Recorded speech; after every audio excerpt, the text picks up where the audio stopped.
kombe la Yesu linapendeza, chura la Yesu linapendeza, tabasamu ya Yesu linapendeza.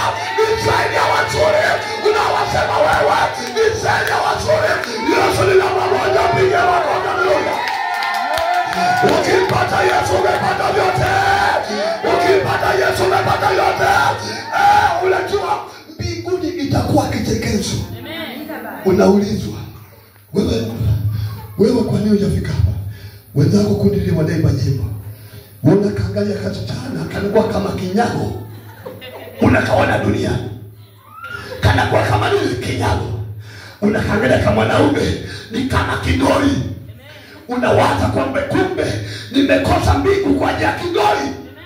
Kama mwanaume kana kaona wewe ni kama kachafu, maana ule mji ni mwema, mzuri, hakuna kitu ambacho utafananisha na ule mji.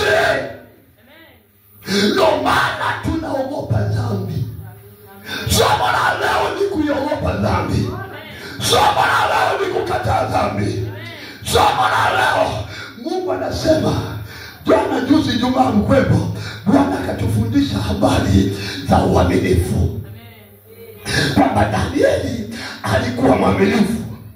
Kizazi kile Nebukadneza alimchua Danieli kwa sababu ya uaminifu. Danieli alikamatwa kutupa Babeli kwenye utumwa akiwa kijana kama wewe. Alikwenda kufyatwa matofali kwenye utumwa Danieli.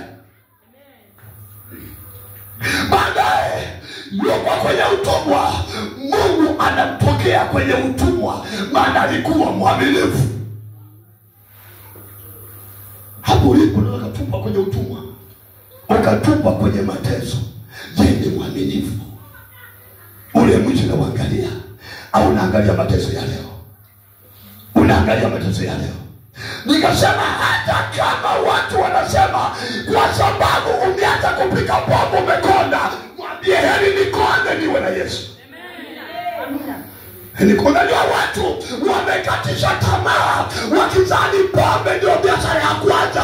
Kumbe kuna mihogo inauzwa, kuna viazi inauzwa, kuna sambusa zinauzwa, kuna mandazi, kuna karanga. Pombe sio kwamba ni biashara. Hapana, ni kilao ambacho kinazuia wewe usifike mbinguni. Unapowaambia watu kwamba usione hivi, hata mama ungesema nimesomesha watoto kwa pombe, pamoja na hayo umewakuza, ni neema ya Mungu. Njoo kwa Yesu sasa, badilika.